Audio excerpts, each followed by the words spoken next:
Quand une personne ne t'aime plus, quand un homme n'est plus intéressé par toi, il manifeste de nombreuses attitudes et comportements qui, d'une certaine manière, te font réfléchir et te font te demander si, en réalité, il t'aime.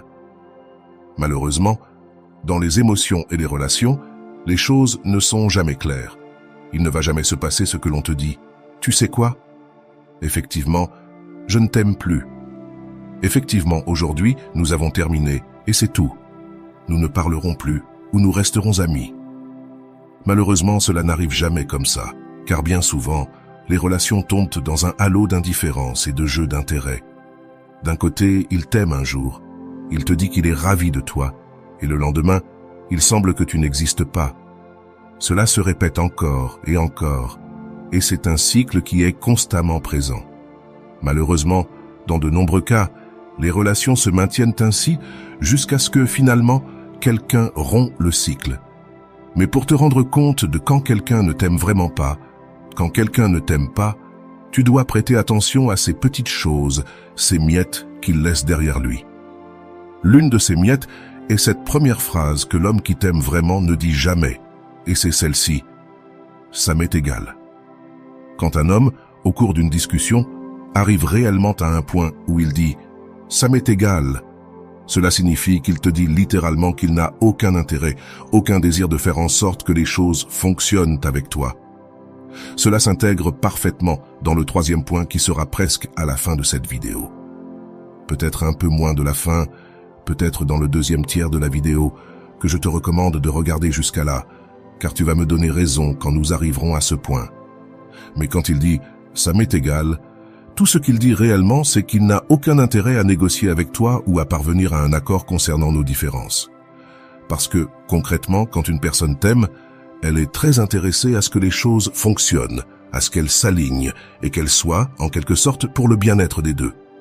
C'est-à-dire qu'il ou elle vient et dit concrètement « Je ne veux pas me disputer avec toi. Je ne veux pas avoir de discussion qui, au final, me fasse te perdre, qui fasse que nous finissions ennemis, ou dans une amitié sans valeur qui, au final, ne mènera à rien. » Quand une personne t'aime réellement, et c'est quelque chose qui se voit vraiment, elle essaie de négocier avec toi, essaie, d'une certaine manière, de concilier tout conflit ou tout frottement. De plus, elle prend les décisions et les corrections nécessaires et pertinentes pour que la relation puisse avoir quelque chose de bon, pour qu'on puisse vivre une plénitude pour les deux parties. Et, bien sûr, quand elle ou il ne montre pas cela, cela signifie tout simplement qu'il ne t'aime plus. Numéro 2. Si tu le souhaites, pars. L'indifférence, je crois, est la mère du désamour, car au bout du compte, quand quelqu'un ne t'aime pas, n'a aucun intérêt pour toi, ce qui va se passer, c'est qu'il va manifester une totale indifférence. Que tu sois là, que tu partes, que tu tombes amoureux d'une autre personne, vraiment. Je considère que l'indifférence, dans son apogée, est la plus grande démonstration de désamour qui existe. C'est la façon la plus réelle, la plus authentique, quelque chose qu'ils ne peuvent pas cacher. Quand quelqu'un ne t'aime pas vraiment, il montre de l'indifférence. Si déjà tu ne me veux plus, si tu ne me cherches plus, si tu ne m'écris plus et si tu ne m'appelles plus, c'est encore pire. Si tu sors avec un autre homme réellement, cela ne m'importe plus beaucoup si tu te couches avec Jean, Pierre ou Julia. Cela n'a vraiment plus aucune importance pour moi parce que, concrètement, c'est indifférent. Je suis totalement apathique. Que tu restes ou que tu continues avec moi, cela devient réellement une apathie totale. Car l'autre personne n'a plus beaucoup d'envie de te voir avec lui. Et au final, l'indifférence est la plus grande sensation. Tu sens que l'autre personne ne s'intéresse pas à toi, ne t'appelle pas, ne demande pas comment tu vas. Si tu ne le cherches pas, il ne te cherche pas. Si tu ne demandes pas comment il va, il ne demande pas non plus comment tu vas. Réellement, l'indifférence se remarque, se ressent, se vit. Et il est vrai que l'on remarque aussi les projets que tu entreprends parce qu'il ne te soutient pas. Cela se remarque au travail car cela ne l'intéresse pas vraiment si tu restes sans emploi. Cela ne l'intéresse pas beaucoup si tu te ruines.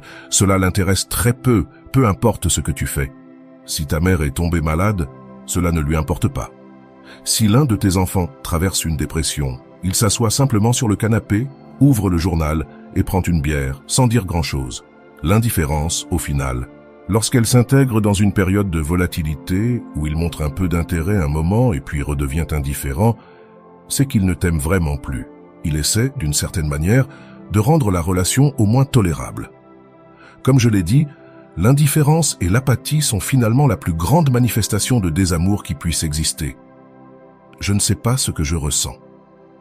Finalement, les relations se soutiennent par des manifestations corporelles, sensorielles et psychiques, des choses que nous allons expérimenter dans nos propres corps, dans nos propres esprits et cerveaux.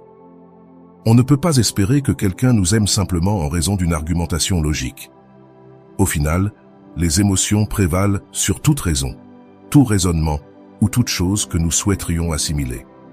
Nous pouvons avoir de bons arguments pour lesquels l'autre personne devrait rester avec nous, parce que nous comprenons que nous en valons la peine et que nous sommes des personnes très charismatiques.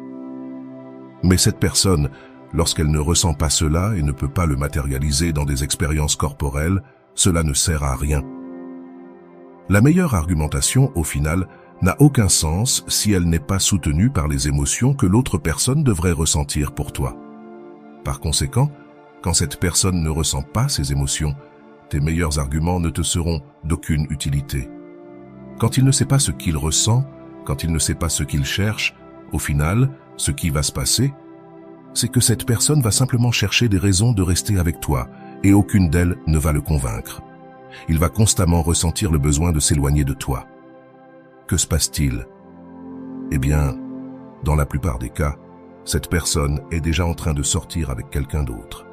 Cet homme voit déjà une autre femme, justement parce qu'il arrive à ce point dichotomique où il se décide réellement entre toi et une autre fille, entre toi et un autre amour, entre toi et d'autres lèvres. Simplicité, car il a maintenant changé ses préférences. Il ne sait plus ce qu'il ressent, il ne sait plus ce qu'il veut. Il s'est dilué dans un océan d'options. Soudainement, son ex-partenaire insiste pour qu'ils se remettent ensemble, ou soudainement, la mère de ses enfants revient à la charge. En fin de compte, il ne sait pas ce qu'il veut à ce point de sa vie, ou il n'est pas convaincu de vouloir être avec toi. Si cela t'est arrivé, s'il te plaît, laisse-moi un cœur rouge dans les commentaires. De cette manière, je saurai que tu as adoré cette vidéo. Et bien sûr, je veux t'inviter à t'abonner à cette chaîne, à aimer et à partager avec ceux que tu considères vraiment avoir besoin de cela.